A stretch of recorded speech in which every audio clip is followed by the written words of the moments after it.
Hey guys, this is Jake with Demonic Discussions. I just wanted to apologize for the lack of uploads.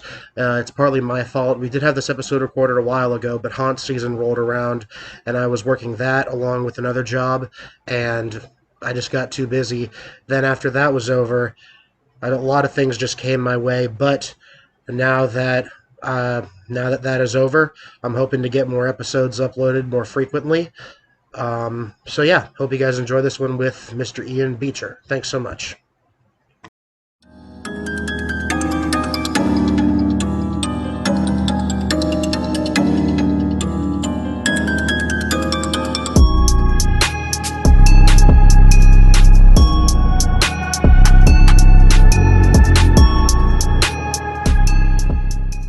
Good evening, podcast land, and welcome to a wonderful installment of the Demonic Discussions podcast. I am your spooky Ned Flanders host, Dalton Katie. Joining me today is a man I know by many names, but I simply call him Daddy, Cameron Pierce. Also joining me today is a brother from another mother, but you wouldn't allow him within 60 feet of a church youth camp. It's Jake Phillips. How are you guys doing today? Better now that that intro's God. over. Oh no, this is You want me to already keep going? this is already going off the rails, just like it was with Sam Hain's episode. Oh my God. Oh dear. Oh guys, all right. You So want me to keep going? I got it from here, Dalton. I got you. Okay. So Okay. everyone, welcome back to the Demonic Discussions podcast. I'm Cameron Pierce, joined today by Dalton Katie, Jake Phillips, and here in just a couple of minutes we will have Sheridan with us as well. She'll be joining in momentarily. She's got to take care of some things. But we're going to go on and get this show on the road. If you enjoyed the last episode of the podcast with the infamous Sam Hain the One and Svedka Toxic, you knew this was coming because we dropped it right there at the end, as we always do with our guest announcements. So sitting in today as our guest for this episode of the podcast, he is a man of mystery, as I like to claim, because I don't really know too much about his history in the haunt world. Some of you might have actually had a photo made with him if you come through Netherworld Haunted House. He has played many characters at Netherworld. I believe he has played many different things, such as I don't want to mess this up because I know Ben will crucify me if he sees this. It's the lion character. I don't know his name. I believe you played the Goloth too, I believe. Maybe not. Many other names, but the main character that you are known the best for is Bone Daddy himself, the Collector. So we have the Collector from Netherworld Haunted House sitting right here with us, Mr. Ian Beecher. So welcome to the podcast. You do. Hello. I'm very happy to be here. Thank you for having me on. It's a real pleasure. Awesome. Yeah, I've been wanting to get you on for a while. You know, I've been talking to you for a while about trying to get you in here. So I'm glad we were finally able to get it all situated to where we can get you in. So we're going to have you start off, just give everyone a little rundown as to who you are and how long you've been in the haunt industry, where you started, and where you are now. Just give us a general get to know you about you.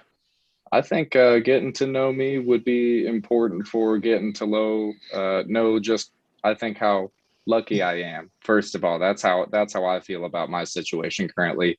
Is there are an infinite number of people with an amazing set of talents, and I have been luckily able to land myself next to a giant group of them that we call the Nether Spawn at Netherworld Haunted House. And what I do there currently, like you heard a moment prior, is currently I am mostly a outside lot actor. I act mostly as the Collector for them, and I really do love what I do there every year. When I had started haunting houses, this was a home haunt almost 10 years ago. Actually, excuse me, more, probably 2010, 2011. So right about a decade. And from there to here, it's been a real trip. I'm not sure if there's some sort of a segue or something, if I should just get right into it for all that, full history, because there's a bit that I have to say about each place. I've worked at 4 haunts, Netherworld being the last and hopefully final, where I plan to stay forever. But yeah, really just this industry has been so giving for what it has done for me, as well as, not to mention, of course, the people that were involved in the way, mainly my parents, Anthony and Cherie Beecher.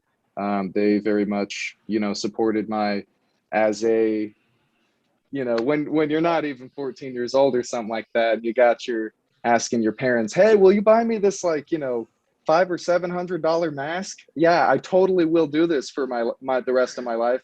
That sounds really crazy, So to have parents that would be willing to do that sort of thing after me asking for years, not to mention the years to come afterward of driving me 45 minutes one way to a haunted house for them to hang out at and take up their entire night for months out of the year, for many, many years. There's so many reasons why I'd be on this podcast right now, but I like to highlight all of the reasons that are not just me. So I think that's a really good question to start off, Cameron. Okay, cool. Yeah, I mean, I think everyone kind of has a little bit of a story like that when it comes to who really brought them to where they are in the industry right now. For me, it was my grandfather, who tragically passed away earlier this year. And I've never really told anyone this story except for people that have come to like the Hellhounds classes that we do at Netherworld. And well, Island, if you're watching me, I know it's Nether Spawn training now. I know, but I've never really told this story about myself, and I'm sorry to put this back into myself a minute here, but since we segued into that a little bit, my grandfather, whenever I was really young, he used to be the traffic light engineer for City of Atlanta, then went to a private company. And we used to watch, every October, we used to watch America Haunts on Travel Channel. And we'd always see the one haunt that they always showcased on it was Netherworld, when they were still at the old location in Norcross. It was around the same year Blood Night was happening, stuff like that. And I remember whenever I was real young, he used to, being as he was like one of the bosses of the thing, he could take me to work with him on, during the summer when I was out of school. And he used to always, you had to go by the old location to get to where he worked. And he used to drive me by there whenever we were on the way to his work and whatnot. And he used to always look out the window as we were passing the old location. He'd say, you see that, Cameron, right there? That's the one you see on TV. That's Netherworld. That's the one you keep seeing.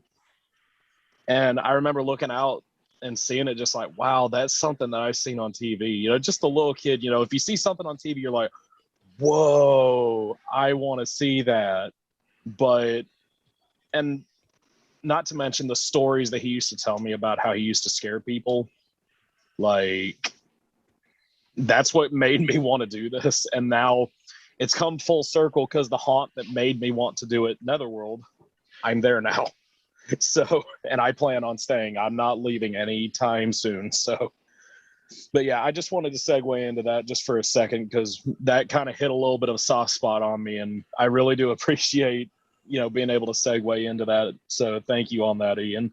Absolutely. But yeah, let's go a little bit into your history as to what other haunts have you worked at in the past? The first to start was a friend of mine, a very, very good friend to this day, a friend of mine named Adam. And he and his brother had the very similar situation of lucky setup, lucky parents that were into Halloween just as much as we three were. And as well had the means to really make that happen for not only us, but the entire community, really, that was around them. They were in a very, very large, to me, and maybe others, I would say, cookie cutter suburban neighborhood, houses that are kind of up on each other like that down the line. And it's one of those places. Yeah. Really beautiful homes, though. That's the thing. And what was awesome about these neighborhoods is that this was the type of place that you could, if you made 2 left turns or whatever it was wrong in a row, you're completely lost. And everywhere you look is almost the same thing. It's similar to Vivarium on, I think it was Amazon Prime, the movie with Jesse Eisenberg, except a little bit more exciting because at the cul-de-sac, right at the end of all of this stuff, was just this couple houses, and one of them happened to have a yard that was much larger than the rest of the homes in this development, and they used that yard in particular for setting up what happened to be not only the start of my what I would now consider career haunting, but also I'm sure many other people's as well that I haven't gotten to hear the story from directly yet. That being called the House of the Unrest, and that ran. I was part of helping set up and really, do it up right for 2 years, but it ran for much longer than 2 years. I don't remember for sure. I believe it was 5 or 6, but it was the kind of thing where if they people could show up if they felt like it or not, they would have a bin to donate money for the local children's hospital. And I remember every year there would be well over $1,000 in ones and 75 cents from whoever. And it was, to be honest, guys, I gotta say here, I have seen many home haunts. I think that it is its own genre, frankly, of haunted houses. There's no particular feeling like zip ties under a white, setup canopy, and the smell. So the scale of this was grand. It was huge. So being a part of that was just so awesome that when I was older, because of our aging with the brothers and I as well, the one guy, the older brother, moved out of the house. He went to college. There was also, of course, my friend Adam and I were in the same grade, same graduating year for school at the time. So we were also, finding life taking us elsewhere. And part of that included, for me at the time, going to Nightmare's Gate haunted house in Douglasville, Georgia, and I love them to this day. They are awesome people, amazing show. When I was there, they were, I believe, operating under the guise of the Brasky State Prison. They are, I do not think, anymore at that current location. However, I have a vivid memory of they constructed, if this tells you anything, from scratch on their own team, a full-size sewer pipe, literal entrance to the haunt out of concrete and everything. Backstage, you could see, the just maze of 2x4s and supports and everything to have this really immense structure made out of concrete was something else. And it was truly, a very big walkthrough experience to even enter what was going on that year. And I remember they had such a different style of scaring the patrons than I think, frankly, most haunts do. To me, that was one of the scariest places that I've ever worked at, for sure. After mostly being in the thing is that I haven't even made a very good point yet, is that I started the House of the Unrest 1 year working inside of a room, and I enjoyed that, but it was odd for me to understand timing. It was also the next year a little bit clearer because of who was able to help and whatnot. There were anywhere from a dozen or more, just around baker's dozen people that were volunteering, friends and whatnot, to be a part of it and act inside and have the production happen for the crowd that night on Halloween. So the second year I was outside, and I had the imp mask at that point from CFX, and it was a very neat thing. So they wanted to showcase that, and I wore a flannel and blue jeans and this one mask, and it was very neat. And I was outside, and it was cool. And I remember doing I had more fun doing that than I had the previous year. So it was a lucky thing that by the time I went to Nightmare's Gate, I had, in the meantime that year, on the off season, made myself a costume, much like a leather jacket, pants, that sort of thing, distressed it, threw chains around my body to have some sort of layering. And that was enough, I think, to be able to go outside and be a lot actor at Nightmare's Gate, and not to, say that would, oh yeah, just enough was okay for them. No, I tend to be humble, but it was a pretty cool look, and it fit in very well with their haunt. So coming from only pretty much being an outside lot actor, starting with this to Nightmare's Gate, having a couple years with them, the drive was very, very, very far, from north of Atlanta to almost right to it. That once I was a little older, Paranoia Haunted House, which was at the time in Roswell, very closer to me, was open. That was their second year. I had joined them for that they were open, and it was a blast. It was a little bit of more of a smaller production since it was their second year. And it was really, really cool to be able to see the differences between haunts, especially at a pro level at that time, because what I had been used to prior was going to Netherworld as a patron. I believe the first year I went was 2012 or 13. I don't remember off the top of my head, but it was around there. And seeing the differences in these pro haunts was so neat to me. And finally going to Paranoia, being able to be behind the scenes there, getting a true sense for how they ran their size haunt at the time, gave me, I think, all of the necessary mental, it helped me figure everything out for what I ultimately wanted in my own perfect setup for everything. And I really did enjoy my time with them a lot. They are also similar situation. Paranoia at this point in time now is no longer at the location that I worked at with them at. And it was cool because they had a very, very long, I mean, guys, this was probably, 120 feet long, 150 feet long hallway. And it really was, I mean, an alley. It was a hallway alley straight up, 2-story brick walls on either side. And they made it menacing. Just 2 overhead giant white lights, and that was it. So it was just not nice to see some monster thing, running its hand up the wall at you as you're even trying to go buy your tickets. Like it was not really for kids, and people kept bringing their kids. And I was like, okay, guys. So seeing these really intense, crazy things, I think was such a great start to my then, once I was old enough, application to Netherworld. Being that, okay, we're going to change it up.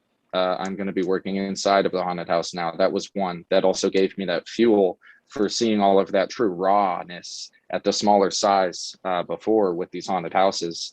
That gave me that extra energy to really do such a great job inside the house at Netherworld for my first couple of years there. And I highlight these differences because I think that the scale and the size of a haunted house very much determines what style of scares are best utilized, as well as, I mean, just, on paper, if you have, let's say I went to a smaller haunted house a few 2 years ago, and they had 2 actors working that night. It was one of the best experiences that I have been through in a long time. And the reason why is because I got to know each of those actors' styles so well, and they kept surprising me. So it was so much more of a wow factor. Having that kind of all lead up to seeing Netherworld with that larger style really had me change things up a bit. But once I got to the point where now I can, okay, here I am, I grew within the company. I have, I think this is going to be year 7 for me acting at Netherworld at this point for 2021. So at the point that I'm at now, where I've been able to step back outside and be familiar, everything is kind of lined up perfect for where I feel like I've wanted to be, as well as where I am content with being going forward. I think that burnout can be a thing if you only do the same character for a long time. But when you are truly happy with what you're doing, though, I think that's the biggest thing. So as long as anybody can reach that for whatever situation they're in, it doesn't matter where you are or what you're doing within this industry, I will support it no matter what. So long story long, I hope that kind of gives you a better insight as to where I've been for the last 10 years within this industry, as well as, maybe if anybody would be able to echo or, parallel any of those sort of experiences or ideas, I would love to hear that as well. Because now that I think about it, I don't really know y'all's upbringing into this as well either, to flip that around. And also, thank you for listening to me talk for like forever in a row like that. I appreciate that, guys. It's all good, dude. It's all good. Cher is here, by the Sheridan. way. Also, Cameron, you are Hi, muted. Cher. Hi. Okay, so yeah, that was actually really cool to be able to learn a little bit more about your story. And I'll start off with kind of paralleling over, like you said, and I'll hand it off to everyone else. So I started off haunting at a smaller haunt called Fear the Woods Haunted House down here in Stockbridge, Georgia. I created a character by the name of Sarge. He was basically a military weapon gone wrong. I played him for almost 4 years. 2020, had I not have went to Netherworld, would have been my 4th year if 2020 hadn't have been the way it was. And because, long story short, Fear of the Woods did not run. I said I still need to haunt, and I was able to get myself into Netherworld for the 2020 season. I wasn't technically shouldn't have, but I actually went with some friends to see the museum. And when we came out of the museum, Jessica and Ben are standing at the Escape Games desk, just sitting there talking. And I started talking to Jessica, and she said, well, we have our last week of interviews lined up. Would you like an interview? Here's my email. Put your resume in. I'll get you in this week. And that's how it all started for me. But I know what you're talking about by character burnout. Because Sarge, after playing him for 3 years, I was like, God, I don't want to play this thing again. Because I was not only playing a character, but I was evolving him in story. Like, Ian, you've seen some of the stuff that I've been doing with like the Baron. Yes. This is the kind of like character story work that I like to do with my stuff. Is I will evolve them over time as they get older. And I had evolved Sarge. I hate to say it, but the way that I started his story, it was pretty much a deadlock either way. So I knew that eventually he was going to get burned out. But ultimately, he got evolved to the point where I couldn't do anything else with him anymore. And I said, you know what? It's time I move on to greener pastures with my character work. So, and that's where my Swedish sassy vampire man comes in. I love him. But yeah, do any of my hosts have any similar stories like that? Well, because like before Netherworld, I hadn't really done any haunting. I'd done a couple of short horror films where I played possessed people, but like doing a haunted house, and the idea never really struck me. And so when I first applied to Netherworld, my girlfriend at the time was working as a barista at Starbucks, and somebody from Netherworld was working there with her. Long story short, she told me how to apply. I said, y'all hiring? She told me how to apply. I applied, and like 2 weeks later, I got an email asking me to come in for an interview, and the rest is history. The rest is, now I'm going on. Brother Jack. Yes, in the Brother column Jack. tour of the museum crew. Hello, buddy. I'm telling you, we got to get David Gregory on here. But it'll be amazing. Yeah, it would be really good. But so then when they started putting me into characters and whatnot, I just kind of did the best I could. But Ian here was the one, my very first night, he was right there with me. My very first night when I was closer, you were playing your tiger character, I believe. I remember that. That was awesome. That was a really good night. It was a lot of fun. It was Primal Scream was the first year that I came in. The last year at the old location. I'm glad that you got to see that building, my man. I missed that so much. That hallway in particular was one of the coolest things. And you were a good closer too. I remember being struck with because I was very familiar with that spot, feeling of, man, I've seen a lot of closers at this point for that working that specific position. The last scare for any big haunted house or any haunted house, pardon me, at all is very important. And sometimes if you don't have that true fire, it's like, and I remember you kind of like, you were like so hot over there. I felt the ambient heat by my end, man. I was like, damn. Coming from you, that's a huge honor, man. I had no idea what the heck I was doing. I just tried to do what I could. I tried to do what I could. What about you, Dalton? What about you? How'd you get into this crap? Well, first of all, it's not crap. You know what I mean. You know what I mean. Yeah. Had a long day, okay? I understand. I guess in terms of like the haunt industry, Netherworld has really been my first stepping stone.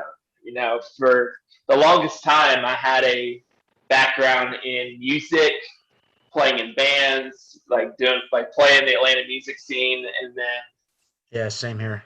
transferring into acting, like in musicals. So I had the acting and the improv background training from that, but at the same time, it was one of those things that it never clicked for me to be like, hey, you love horror movies and everything, Halloween. Why don't you try scare acting? Which, I mean, it's not like I haven't done before.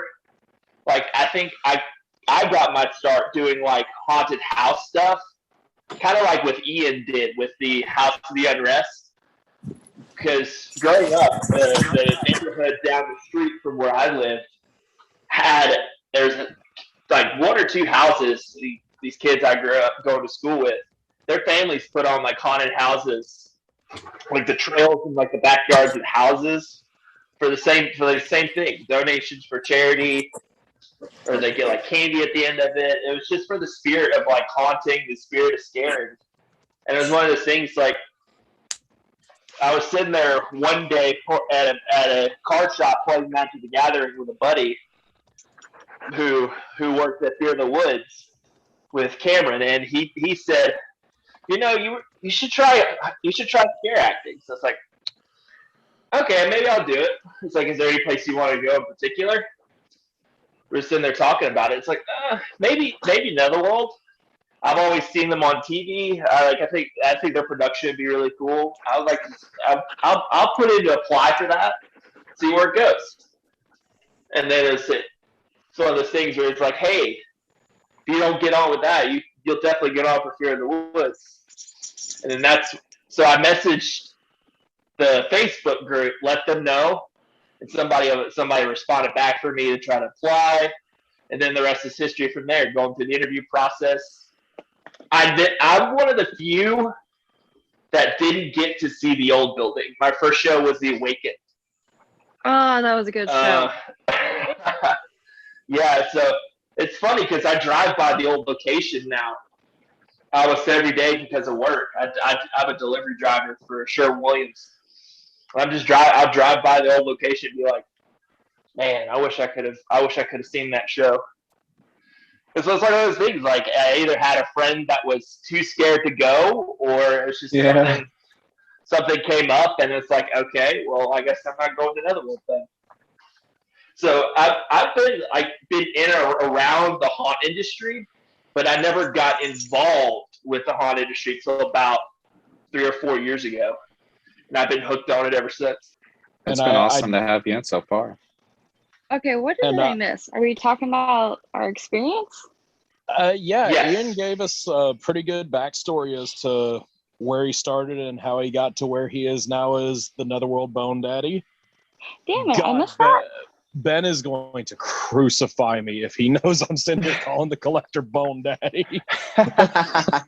I'm sure Ben has a good enough sense of humor. If he does, can he at least come sliding at me in the collector's costume with the shovel on the ground, please? Just slide on your knees one time, Ben, please.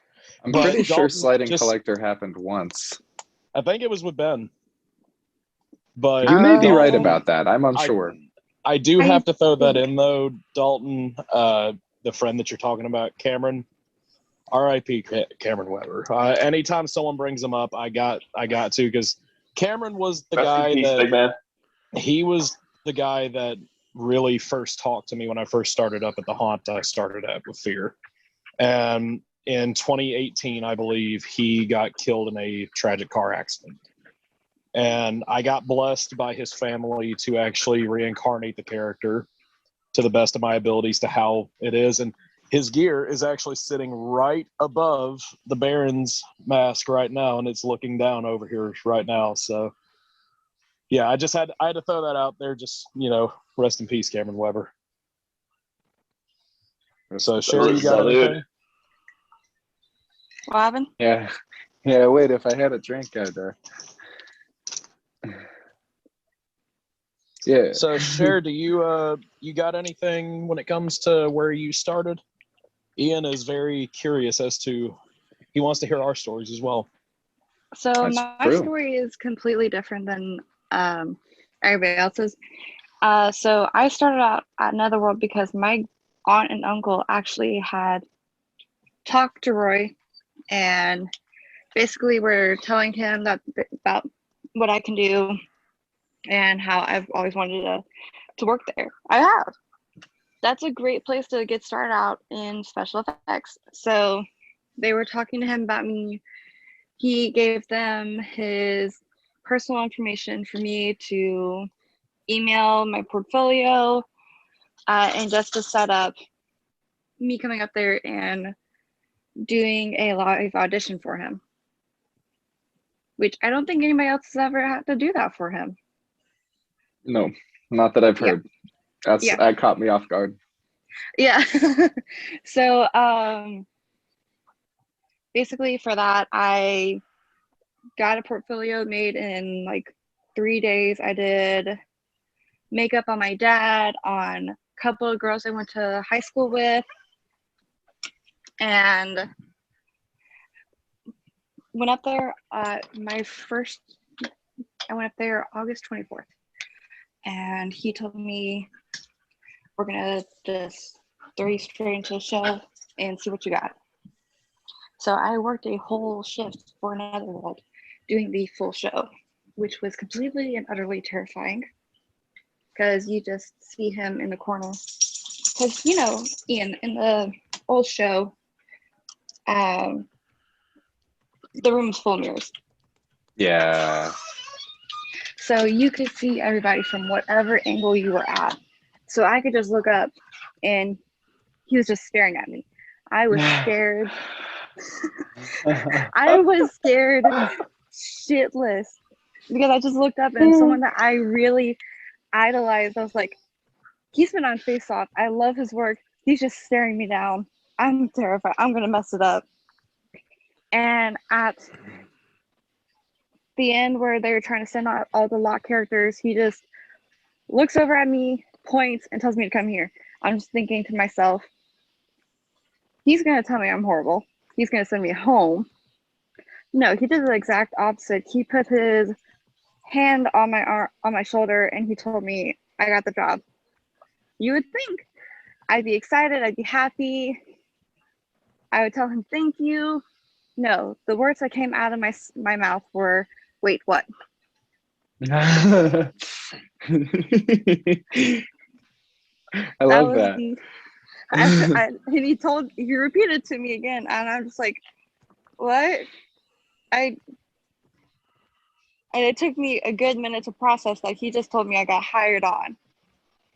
And that night I got to actually meet, my first night at Netherworld was also the first night I met Alana, because I got to learn how to do the Vampire Bride's makeup personally with him. Oh, yeah. That's not super simple. No. So I actually got to do her prosthetic piece. He showed me how to really blend it in. He showed me what colors and everything for her to use on Alana. And I thought that was so cool. I was just like, holy shit, this is happening. I did it. Go me. Right? like really? Like for real? This is really happening? And this all started back when I was in college. So I've been working at Netherworld since 2016. Yeah, it's been a minute. Okay. And the next night that I had work, Jessica came up and asked me if I wanted to start acting. And I've never acted in my life. I had zero experience. I thought I was going to do horrible. Turns out I love scaring the shit out of people, and I didn't realize it. So you can say that again. Honestly, all of us have to love it, otherwise we wouldn't be here today. So yes, it gets us through the crazy nights, getting hit. It's like I love doing this. It gets us through Hell Week. Yes. One of my all-time favorite characters was ironically a hick, because I would just stand there in the corner and people would just look at me. I'm quiet as can be, and as soon as they're like, their ears are really close to my face. I just scream as loud as possible. Pa, we got company. I've made so many grown men that were taller than me drop onto their knees, and it is the best feeling ever. In all honesty. Hour. Small human, big voice. I feel like you get to a certain point Ding in dong. haunting where it's both fun, but it's also therapy for you. This is Mhm. actually my therapy. I get paid for therapy, and it's the best thing ever. You're getting paid? Yes, I'm getting paid. I thought we were on that pizza payday. Oh, shut No. up. Hashtag Haunt Hub. This But, is not Haunt Hub. No. Cameron, But when yep. you join a department, that's when they start paying you. You mean I can't be a part of the caramel corn crew? Dang it! Oh I was in the god, kettle corn crew. Dang it. I don't Okay. know.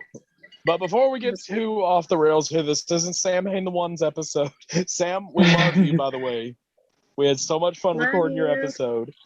But so on the next topic, the collector, the face, the icon of Netherworld. On all the merch that most all the merch that Netherworld puts out, on almost all the promotional photos that they put out, is you. What is it? Because obviously you're not the only one that has ever played the Mr. Victor Chillingast. There's been many other actors before you even came to Netherworld, that had played him in the past. What is it that you bring to yourself personally that you feel might help you separate your version of the collector from the others? That's such a good question. Oh man. Okay. There are I think there are two layers to this. Wow. That's a really, really good question. So the first layer, in my opinion, I need to give context for the other actors that have done this. Now, there have been a good number to literally get a, on a technicality, did you do this? Did you act as the collector and get paid for it? Yes. There I think is anywhere I would estimate from, like 20 to, I couldn't tell you, 50 maybe, but probably not that many people that have done it, because it's been around since 2004. This is 14, no, whatever, my math is bad, you know what I mean, years that it's just that. So for me, going into year 5 here, I have not felt the to mention earlier with the burnout, I have not felt that at all yet, because of a couple reasons. One, the other people that have found themselves in my situation were also in a different stage of their lives at the time. I think in terms of people who really, especially to keep in mind, I'm a little bit biased because, or not biased, but I have a narrower scope of view of seeing these people in person doing what they do. I've seen 3 so far, and they've been amazing. Technically 4 if you count Ben, but so I think about people like, I won't name their last names just out of respect, but I think about people like Lance and Dee and Christian and even Lonnie and Zach, that all have very particular ways of doing the same job, and it's very, very neat to see the differences between that. So I think what is different for the life situations between many of these people were older than I am, starting it and also keeping forward with it. It's kind of a big ask for any casting oriented, hey, can you just do this and then that's it? You're fine with that, right? Like eventually the person would be like, no, like I'm bored. So after a moment, I think that the place of life, a lot of times I noticed people would have to put the shovel down because of a other this is pretty much max 2 months out of 12 that we have in a year to be alive as a human. So when those other 10 things happens that cause people to move, or states, or just have other things happen, and people grow and change, and things like this occur, to where one day, I remember the first time that I ever got casted for that, I can quote the casting director saying that I'm, quote, not trying to make this a thing, but so that was a cool thing to hear at first, because I think that you have to have, this is where the second layer comes in, the proper mindset to handle a role like that. It's extremely important to be realistic with yourself and not have the inflated ego aspect, weird kind of like thing happen that personally, not at Netherworld, but in situations in my life before, in or outside of this industry, I've seen almost when you are on the other end of receiving kind of a click vibe or energy of like, you can't sit with us type thing. That, I think, is what breeds a lot of issues that you could not even think of surfacing when you're even being the character. There could be times where the crowd is overhyping you as you're entertaining a line, because of the fact that they simply recognize you, compared to most things they don't.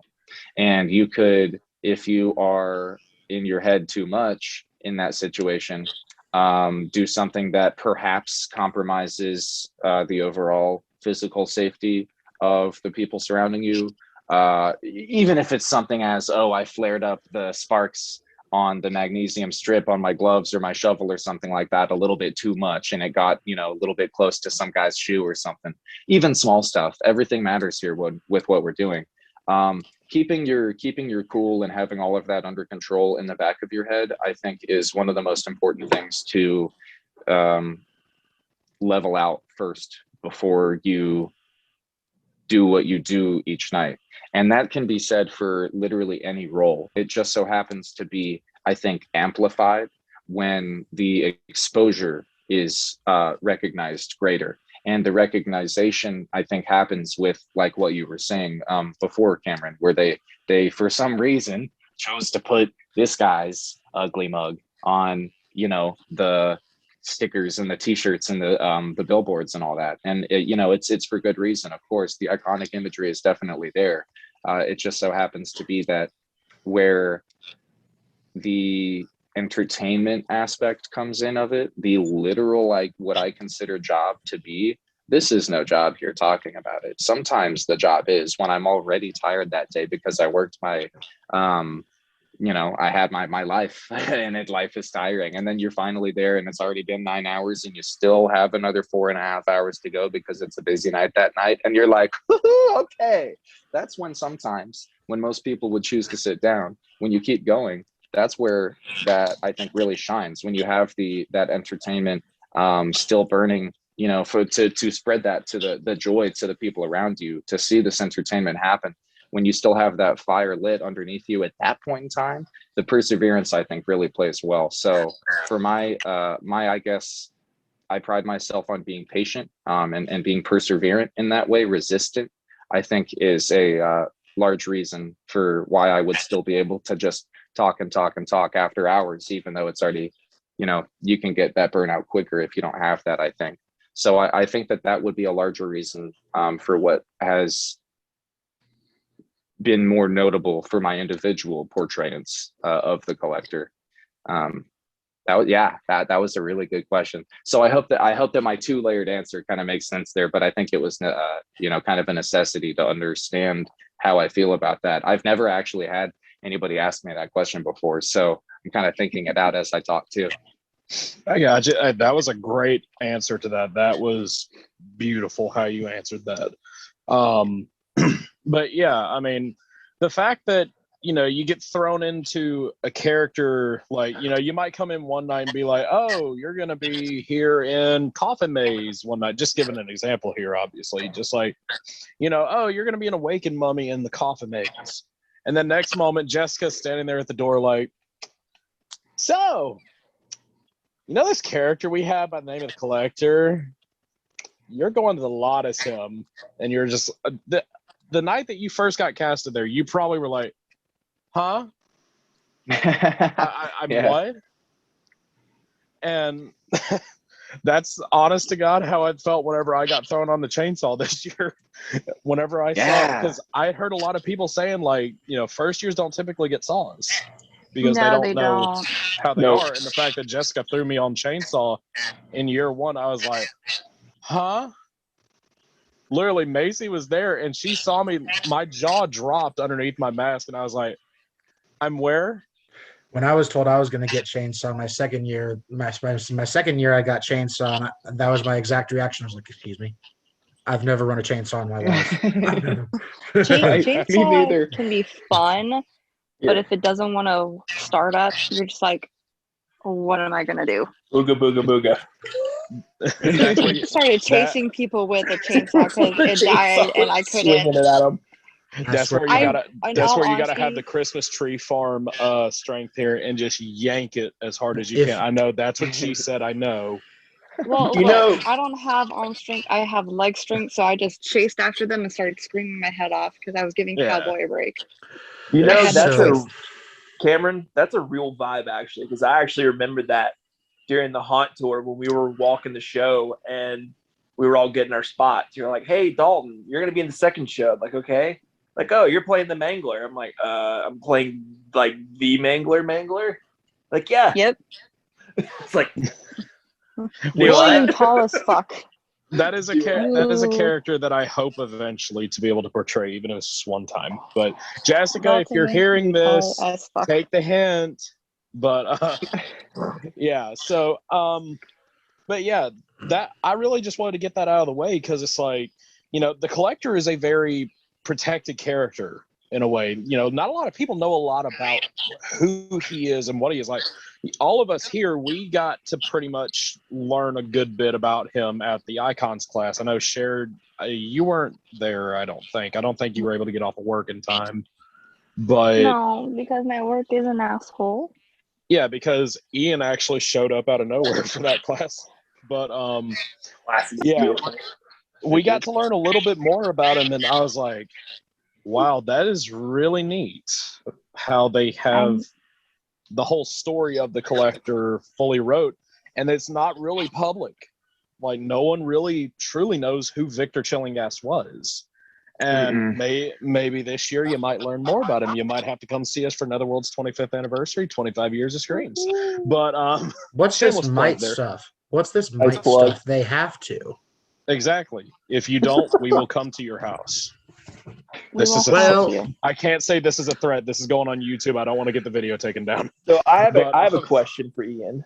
Yes, I'm actually opening the floor up. So all my co-hosts, get your questions ready. All right, cool. So I asked this question in the Sam Hain episode, and you actually might have a better answer. Being a character that is basically the Mickey Mouse of the haunt industry, being like going around like being the face of Netherworld, you probably have been able to have like just in the moment you don't think about it, but later on, like at the end of the season, you're like, that was a really cool experience. Do you what is probably in your 10-year career in the haunt industry, what is probably when it's time to hang up your shovel, hang up your boots, hang up your mask? Never happening. What is probably going to be some of the, if you had to do it tomorrow, what is probably the biggest or the best experiences that you were able to experience? I have two that come to mind immediately.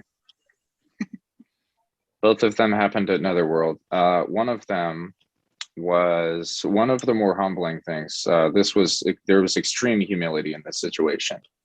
I will not name the person's name directly, but I'm not really at a point where it was that popping at the moment. But I'm just kind of, standing around water cooler vibe. I am in character and I'm just kind of standing there. And some dude comes up to me and he was like, "Yo, it's great to see you." And the general response to that for anybody would be like, "I don't know you." But because there are people that have been seeing this character since, again, 2004, I'm just going to most of the time initially reply, "Hey man, you too," and acts like I know you. And a lot of the times that goes pretty well, and it's somebody who did have an experience with a prior collector, or anything like that, to be able to carry that on is fantastic. But this was what I was expecting to have happen, and what actually happened is the guy was like, "Yeah, I have something to show you," and he flipped the tables on me. He didn't let on that he knew at first what the other end of real life of this is like. And he had met one of the previous collectors, and because of his love for all of this stuff and the collector as a character in particular, he was like, "I want to show you something. I know that I haven't met you before." And I was like, "Huh?" And he pulls up his pant leg, and there's this sick portrait of the collector tattooed on his leg. And I was just standing there and I was like, "What? Whoa." I was like, "Oh my God." I'm just standing here like, Billy Nobody, feeling almost like that. And because what else I'm just existing, being me. And I was immediately hit by a train, reminded of that. I was in shoes that were larger than the physical ones on my feet at the moment. So that was really, really cool. There was another thing that had happened as well, where these two things have similarities for having the tables turned feeling for me. That being, it's not very uncommon for there to be celebrities that come through and make appearances or whatever, want to see the show, anything of that sort. So sometimes if they are huge celebrities, they have like a legal team or a PR representative or something like that. Sometimes they're not able to take photos with the monsters. Sometimes they want to. It all kind of depends.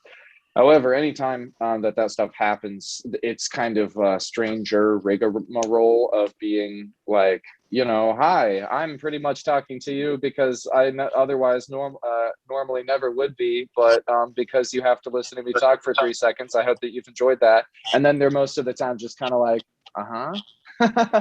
And I remember before a few years ago, Lil Yachty came to the haunted house, and he was perhaps one of the best people that I've ever met in that form, because again, the turn the tables feeling, he flipped it around and he made me feel special. That was really cool. We were walking from, I think, point A to point B, and it was outside for like 3 seconds, and it was the timing of this was perfect for on paper. It's like, how could you avoid this happening? If you put Lil Yachty, who is already a famous rapper, and the collector too, which at least around Atlanta, people will stop to ask for a picture anyways, and then you put them outside of a crowd of people for like 3 seconds, and then everybody in the crowd is gonna like stop and be like, "Meh," and then the traffic happened and it was traffic jam and all that stuff. And the thing is, though, is that nobody knew that it was Lil Yachty at the time, because why would they? Because you're not expecting to see him there. You're expecting to see the collector standing there. So everybody in the crowd was like, "Holy shit, it's the collector." And Lil Yachty says, he said something to the effect of like, "Oh my God, this hasn't happened to me in a second, where I'm not the reason to have that stopped." Like, that made me feel really special. And because he said that, that made me feel really special too. Because he flipped it around. I was not expecting that at all. It was just like, wow. So after a couple more minutes too of talking with him, he just seemed like a very nice, genuine person.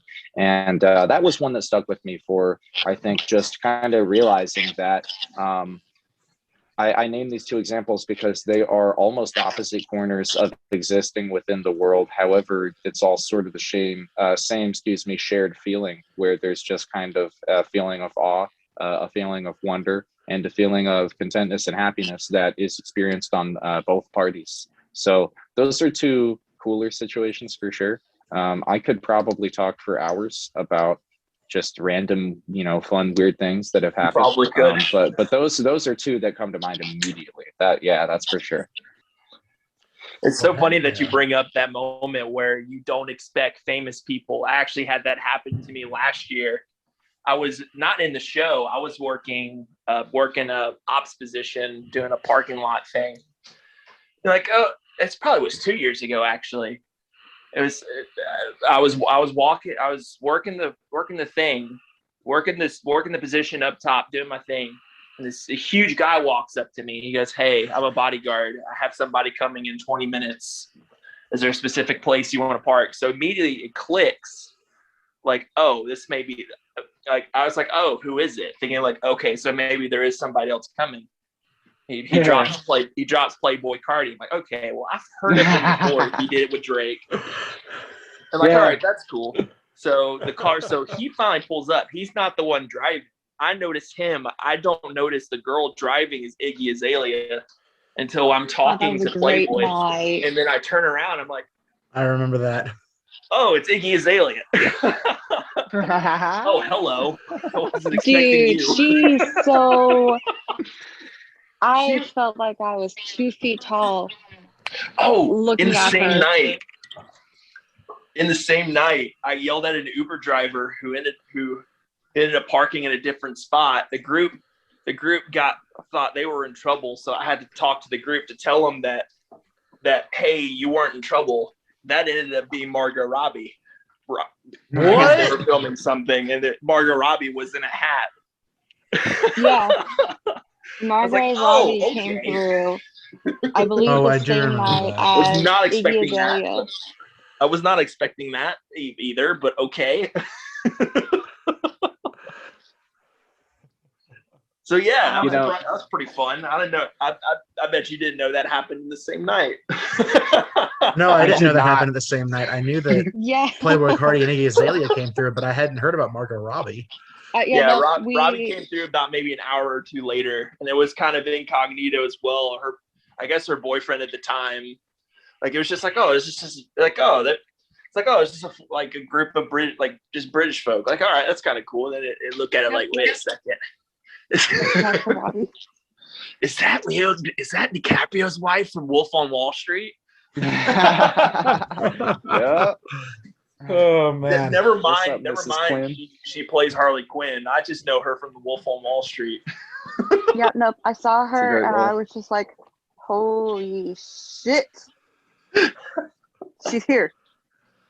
All right. So, Cher, did you have any other questions? Okay. I want to know what was your best scare? What is like the best scare that you can like think of that has always stayed with you? Because we talked about like really memorable moments, but I want to know like your scares. Because dude, you can scare the shit out of someone. I've seen you do it. You barely put any effort into that scare, but you've had these girls and guys just running away from you. I think my favorites are gonna be the ones that I put a lot of effort into, because at this point now I've been able to psychoanalyze so much of what goes into my own and other people's body language, how they will respond to certain things, call outs, even simply just a snap look in a certain direction can scare somebody from 30 feet away. It's crazy what the human mind is capable of. So those are, I think, a learned skill in a lot of pattern recognition. And sometimes, though they seem impressive to be able to name and just pull off, it's not as satisfying, I think, as when you put a lot of effort yourself into getting one moment to hopefully happen. And then when it does, it's like, oh my God, it just amplifies that factor of satisfaction so much more. So it's not anything that I did as a particular character per se, as much as a particular wall. There was a single wall that I relied on more than anything, except for the shovel that I carry now at Netherworld to scare people with. This was a vacuum form plastic wall that at this point now, if there are any Nether spawn watching, do not do this. You are not supposed to do this. Do as I say and not as I do for this one, because although this worked really well, so immensely well every time, it was insane. It just shredded so many finger caps for clack gloves, the metal clack gloves. What would happen is there was actually that spot that was right before the closer spot, called the gauntlet, and it was a very long hallway stretched, and it had at the end of the hallway, so the other end, excuse me, not the very end where the closer is, but while you're still more deep into the show, is a 45-degree jut out that way. And on that 45-degree is that giant large rock formation. It's like bricks, not bricks, but like random just stones and stuff that are stacked on top of each other. And it looks like it's like that because of the vacuum form wall pattern. So when I'm taking my gloves, and because there's the gaps of air between the rocks and all that, it had a very, very particular sound to it that was just really, really loud. So if you were to scrap your hand across one of these walls like this, it just made a very large, widespread motion, and also a very, very large, widespread sound that was followed by that motion too. So what would happen consistently, especially when we got very busy inside of the haunted house, the longer haunted house from A to B, closer to B, there will be more congestion, point blank, even if you do nothing, because of the way that crowds move. So because of this, there would oftentimes be either nobody standing there, or suddenly it's 15 people, it's 10 people, it's 13 people. So when you're dealing with groups of that size, at that point, to be fair to everybody in my mind, how could I focus on scaring just you? When at this point now, I feel like it's my responsibility to scare basically all of you at the same time. So each time they would exit the hall, I would run up, literally sprinting. You should not do this. Sprinting towards them, and I would cut off just at the last second to the left of them. And as I would do that, I would be dragging both of my hands with the clack gloves along this wall. And every single time that would happen, it was just a really, because the thing is if you're the 8th person, if you're the 5th person, if you're the 15th person in this line, only the first maybe 3 or 4 can see that I'm charging towards them. The rest of them, they're just walking around, they're following the path, and suddenly there's this thing that's 1 foot from you, and it's making this snarling noise, and it's very loud, and it's moving quickly. You're going to want to be like, you know? And I remember there was a night with this spot where there was not a single group that I did not get every single person with that scare. And it was the consistent dominoes thing every single time. I think that my record for dominoing was, it was something like 8 or 9 groups in a row where it was a full domino. And once I think that you reach that mental state and that sort of like laminar flow for having the timing of your surroundings perfect, when you have that perfect scare lined up and you're able to replicate it, that I think is what would solidify itself as my perfect or favorite scare that I've been able to do, just because of the fact that it was so physically demanding. And that's kind of why I think, because I'm putting so much more effort into it physically and to a degree mentally with timing it perfectly, that when it does pay off in such a larger format with this domino effect thing happening for people, where they quite literally would, fall on top of each other almost, it just made it that much more satisfying to see. So yeah, that was a really good question. Thank you, Cher. You're welcome. All right. Dude, I didn't know you were that person What? for that spot. I didn't know that was him. Oh yeah. Oh, yeah. Yeah, I would be wearing the imp mask for that. My friend hated you. Oh man. Yeah, it makes sense. It was a lot. They hated you so bad, but I loved it. Oh yeah, appreciate you. All right. So are we good to go? Are we good to wrap this up? I don't have any other questions. Do y'all? Y'all, No? you just don't want to shoot the shit. Well, we can shoot the I'm shit for open to about anything. 2 minutes. Oh, okay. Well, tell you what. That reminds me of the Muppet Vision thing. It's like, hey, you got a finale lined up? Yes, this is 3-hour spectacle. You got a minute and a half. Right. Oh man, pretty much. 3-hour spectacle. You got a minute and a half, huh?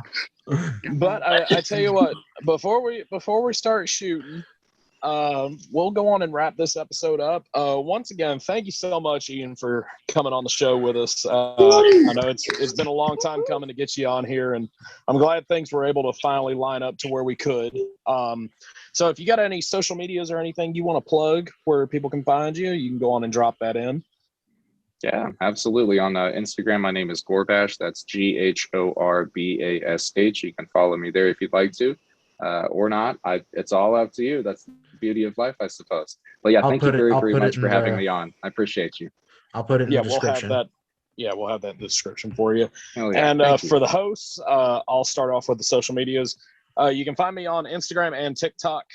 You can find me now. My Instagram handle is different. It is now Baron_Volkar. VOLKAR for the last name on Instagram.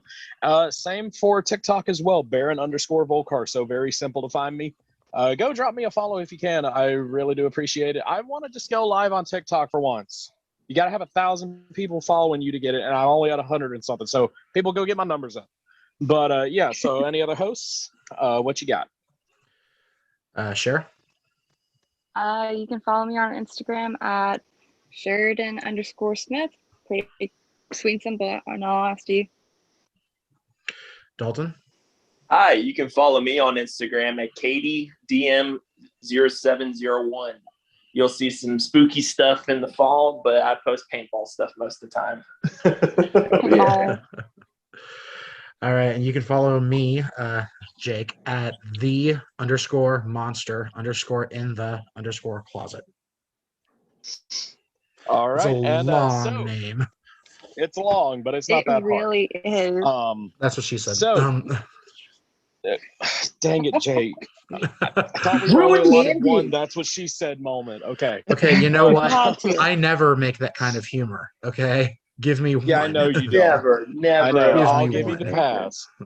So, for the next guest of the Demonic Discussions podcast, it is another Spawn takeover. So all of you, I specifically told Dalton when we were pre-staging before we started this recording session, I'm not gonna say who it is. So, for our next guest, we have once a gargoyle, once a Chthonian. He's known to fly over the town of Weisbergs. We have the best bat boy ever. We have Hazardzilla joining us for the next episode, so keep an eye out for that. So, for the Demonic Discussions podcast, this is Cameron, Jake, Sheridan, Dalton, and Ian Beecher, a.k.a. Bone Daddy, a.k.a. The Collector. And we will catch you guys in the next one.